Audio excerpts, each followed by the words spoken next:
What's up with y'all boys and girls, man? Hey, it's Jay Briggs here continuing to cook up this NBA action, man. Y'all know we do her on the jam session. We cook up every single game, every single day. Money making Sunday, ladies and gentlemen. One of my absolute favorite days of the week. Last Sunday of the year. Man, we got to close it out on the right foot.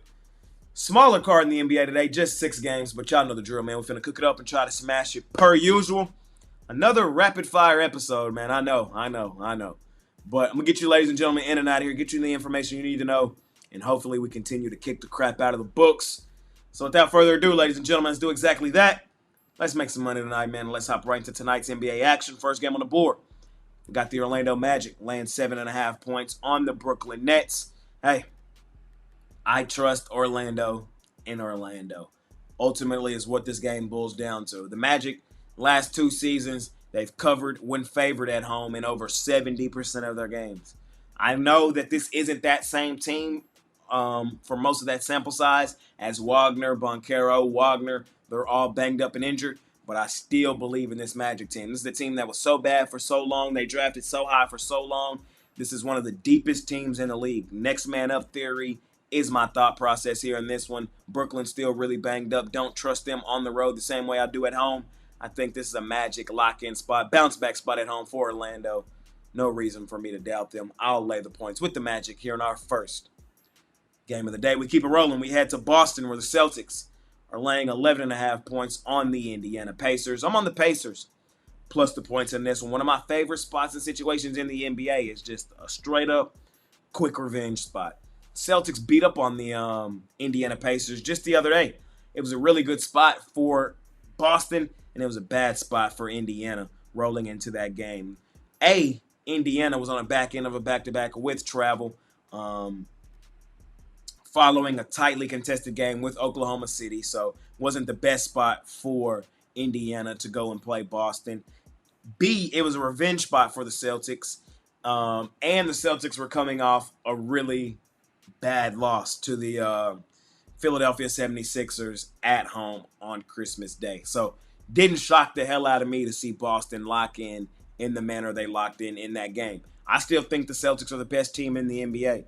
And there are going to be certain spots, situations where they beat up on teams, and that just happened to be one of them. So the stars aligned for Boston to kick the crap out of Indiana in that game. I don't think they aligned like that in this one. The Celtics, one of the worst teams in the NBA following a win ATS-wise. Celtics still have been a terrible, sizable favorite this season. You throw out that Boston game for Indiana, and this is a Pacers team that's won 5 straight road games. In the quick revenge spot, I think they come in here and play this game much more competitive than they did the other night. It was just a terrible spot for them and a really good situation for Boston to bounce back. Tonight, I think the Pacers have a legitimate shot to win this game outright. I'm just letting y'all know how I see the game. I think the Pacers might come in here and beat Boston outright. I want the 11.5 points in my back pocket, and I'm also going to sprinkle outright on the money line here with the Indiana Pacers. It's like around plus 450, plus 500. Definitely worth the shot, man. The season series right now is tied 1-1. We keep it rolling. We head to Toronto where the Raptors are 1.5 point home dogs with the Atlanta Hawks rolling in. I'm on the Raptors plus the points in this one. I trust the Raptors as home dogs. They've been really good home dogs this season. I want to say off the top of my head, 11-3-1, I believe is what it is. I still don't trust the Hawks, man, fully. They are off the DNB, but that doesn't mean we just blindly bet them. They did win yesterday. Shout out to them. But I don't like the spot for Atlanta tonight on a back end of a back-to-back with travel, heading to another country. Had to go through customs. Yeah, I think it's a bad spot for the Hawks, man. And laying points on Toronto, you're asking to get your money to it because they have been an absolute money-making machine at home this season. I think the Raptors win this game outright. I just don't like the spot and situation for Atlanta. Give me the Raptors plus the 1.5 or outright money line. Here in this one, we keep it rolling. We head to Houston where the Rockets are 8.5 point home favorites over the Miami Heat. Houston, we have a problem. The problem is the Rockets actually lost a home game they were favored in. They lost to Minnesota the other night. Really made me mad. They had, a 10-point lead late in that basketball game? Late, like 2 minutes to go. Still found a way to lose it. Anthony Edwards with the game winner. Bounce back spot at home for Houston. I don't like the spot for Miami on a back end of a back-to-back with travel. They got beat up yesterday by the Hawks. And I think in the bounce back spot at home, I think Houston does the exact same thing. I'm on the Rockets. No real reason for me to doubt them. This is a Rockets team that goes stupid, dummy, crazy at home, at the crib. Y'all know the numbers for Orlando and how dominant they've been at home over the last 2 seasons. Well, the Rockets are in that same ilk. The Rockets have won 68.8% of their home games they've been favored in. Or I'm sorry, they've covered 68.8% of the home games they're favored in over the last 2 seasons. They let one get away the other night against Minnesota. I don't think that's the case tonight. Give me the Rockets. Houston, we have a problem. Next game up, we got the Thunder Buddies laying 6.5 points on the Memphis Grizzlies.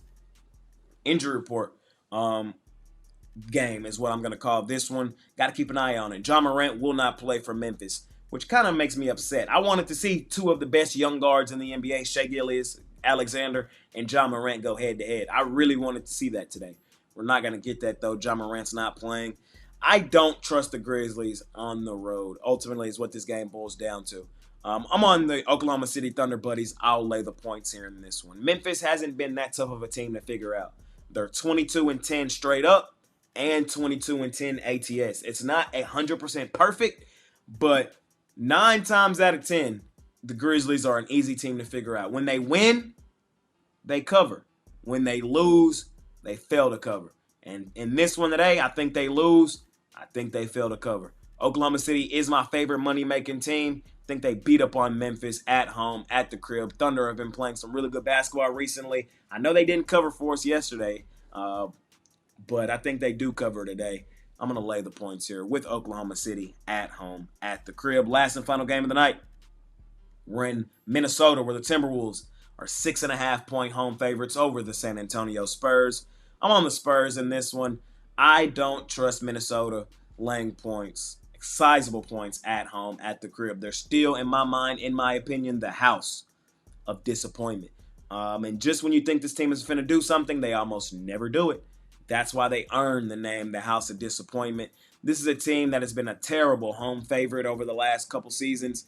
They've only covered in like 37% of the time when they're favorites at home. I think San Antonio has a legitimate chance to come in here and bust them up, win the game outright. But I'll grab the 6.5 points in my back pocket here in our last and final game of the night, man. I appreciate each and every one of y'all that continue to tune in and watch this video. I promise, for real, we will be back on regular schedule programming here soon, man. It's a lot going on. Holidays, picking up some extra slack. A lot of things going on right now. But I will be back on regular schedule programming here soon. So be on the lookout for that, man. I'm still here every day, though, still breaking down these games, still letting you guys know my exact thoughts, my exact opinions on every single game on the board. Today, I do have an NBA play of the day you ladies and gentlemen can scoop up over at Pickdawgz Premium. We bounced back on that play yesterday, smashed it with the Denver Chicken Nuggets, man. It was a really good spot and situation for them. They lost on Christmas Day. They got beat up at home by the Cleveland Cavs. Hey, this team has been solid off no rest this season. They bounced back yesterday and got it done. We've hit 23, 12. We're 23, 12, and 1 last 36 on our NBA play of the day. Just looking to keep the momentum rolling forward on that. You can scoop up that play today or hop on something long-term as we try to kick the crap out of the books betting hoops. And when you hop on something long-term, you get every single sport that I'm offering for the duration of the package that you scoop up, man. So that's all I got for y'all, ladies and gentlemen, today, man. 6 games. We cooked it up. Hopefully we smashed it per usual. My best bets at Pickdawgz Premium. We'll be back on regular scheduled programming here soon. See y'all tomorrow, man. It's been your guy, Jay Briggs. I'm out here. Peace.